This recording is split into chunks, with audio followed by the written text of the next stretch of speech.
Well, the debate has been, it seems going on for years, and finally, it looks like we might be getting an answer pretty soon. BBC Essex understands that a decision on a lower Thames crossing could come as soon as the new year, sometime in January. 1,500 residents have been surveyed to ask what they think, and a staggering 90% want a new crossing. There were five possible options.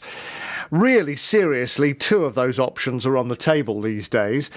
Joining me from Brussels is UKIP MEP and Thurrock Councillor Tim Aker. Tim, thank you very much indeed for joining me. Hello. My pleasure. It's quite complex. The most likely two options, really, are the new additional crossing next to the one, or the Dartford Crossing at the moment. That's option A, or building one that's slightly further east from the existing crossing the M25, A13 and linking with the A2M2 in Kent, isn't it? Which one do you go for, Tim? I'd have liked them to look at the other options that would explore one in London and one further eastwards. You know, we've got some of the worst air quality in Essex and even the country in Thurrock. And I think sharing the load amongst some of the other boroughs neighbouring Thurrock would be a better solution to it. I don't see the case has been put. I mean, rather than a survey of 1,500 people, before the election, I called for a borough-wide referendum. We were all going to vote in May. Give us another ballot paper. Let the people know. Let the people ask them the question, and you'll get the answer. You know, I don't think we've had enough of a discussion about this, and our MP seemingly taking both sides of the debate, conveniently switching after the election. I think it's going to anger a lot of people. But this has been going on for years. The discussions have been going on for years. You've got to make a decision at some point. People have got to make a decision at some point. And surely it's going to upset somebody, whatever happens, isn't it?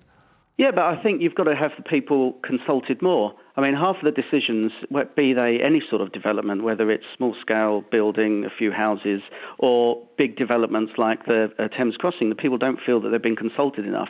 You know, I like what they do in Switzerland, where they have referendums very frequently. And I think what would have been the harm of having another ballot paper asking the people whether they wanted a new Thames Crossing in Thurrock? We need that sort of democratic outreach to make people part of the process so that they feel informed and that they feel that they've had their say. But isn't the reality that anybody who lives anywhere near the existing crossing is going to say, well, we don't want it anywhere near us? I mean, haven't really we got to look at the bigger picture, not just... And I can absolutely understand why they say that, don't get me wrong, but haven't we got to look at the bigger picture? Well, then sweeten the deal. I mean, if you're going to make people's standard of living worse off, where are the sweeteners? You know, give them tax rebates. You know, make sure that there's going to be improvements, that investment is going to be put into ease the traffic in other parts of Thurrock to make the air a bit cleaner. But at the minute, it's just build, and the people aren't being consulted. And no wonder they're going to be angry if it's built in Thurrock. I want to bring Rob Hollyman in from Purfleet, who's managing director of the haulage firm FP Young's Transport. Rob, thanks for joining us. Hello, Dave. You're welcome. Yeah. So, which option do you favour? Because I think you just missed Tim saying, "Well, look, we don't really want any more crossings on our patch in Thurrock. We want one further east towards Canvey, or one closer into the centre of London." What's your thought? Well, the proposals that are put forward by the government, option C is the only one that actually makes any sense to us as operators. It's the only one that relieves the congestion in terms of Thurrock and the surrounding area and pushes it, as Tim alludes to, further east and then joining up with the M25 between junctions 29 and 30, which makes the most sense of all as far as I'm concerned. But it's a hugely expensive option, not as expensive as possibly what you were suggesting, Tim, which would be further east, even more further east. I mean, that'd be horrendously expensive, wouldn't it? Well, it would, yeah, and I think one has to be mindful of the costs involved. But option C, whilst the most expensive of A, B, and C, it's probably in the longer term, it's the least expensive, I would suggest, in terms of congestion and delays and the actual expense of operating, as it were. Right. So, Tim Aker, you go for C, would you? Well, there's going to be years of disruption, whichever. I mean, you're looking at an outcome that's going to be 10, 15 years down the line. So, there's going to be, it's not going to happen overnight. And, we have these debates, it seems like every 10 years, there's more congestion on the roads, more congestion. And there's never a solution to it. I think if you thin out the crossings, Thurrock has got enough. We are more than a set of roads and bridges. We're a community, and we've got some of the worst air quality. We get cases of kids with asthma that weren't there when I was growing up. The spate of respiratory problems in Thurrock now is starkly different from 10, 15 years ago. And that's more to do with pollution, I would argue, with Thurrock just being seen as a set of roads. And Rob Holliman, isn't that a point that people have surely got to be more important than business? I completely agree. And one of the big problems that we have with a business, don't forget we're based in the Thurrock area, and one of the big problems we have is as soon as there's the slightest problem with the Dartford Crossing, then the entire area becomes gridlocked. When you've got a gridlock situation, then the air quality reduces even further. So, this is why I favour option C, which pushes it that little bit further east, and it takes the traffic away from the Thurrock area, which is what we all want. We're trying to get vehicles up and down roads to get away from the area, and we can't. We're sitting in traffic. Tim? Yeah, but that would go through residential areas. I mean, you in some way, moving it.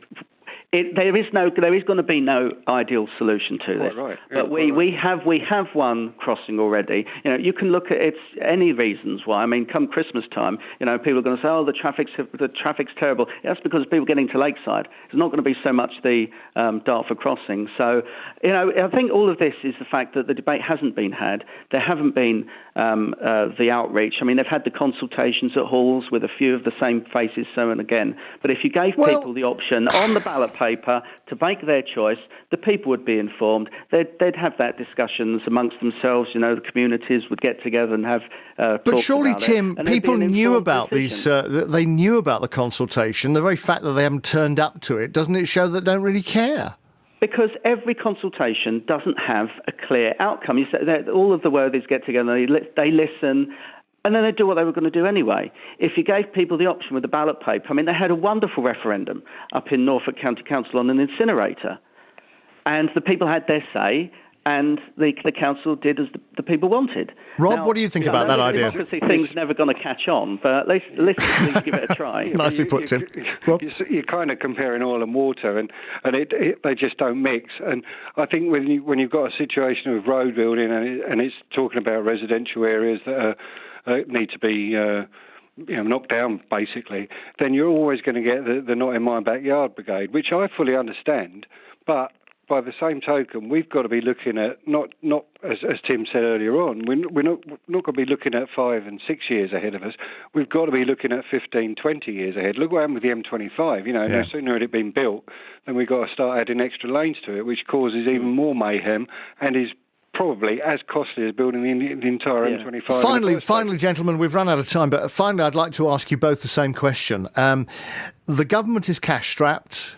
They are going to make a decision, we understand, in January. In light of those two things, Tim, they will make a decision. They probably won't go out to a referendum. What do you think the decision is going to be? Well, cancel High Speed 2 for a start and invest No. What between A and C? Between A and C. Between A and C, well, either one is going to be terrible. I think they may just go with A. But to be honest, we've already got one crossing. We don't need another. Again, the government dumping on Thurrock. All right, Rob. Thank you, Jackie Doyle-Price. Well, I sincerely hope they go with option C. I've got a horrible feeling they'll probably go with option A, but it will be absolutely suicidal for business and for residents alike in Thurrock. OK, so that's one thing you agreed on. Neither of you wants A. So thank you very much indeed to both of you. Good of you to join us on the programme this evening. That's UKIP MEP and Thurrock Councillor Tim Aker and Rob Holliman from FP Young's Transport.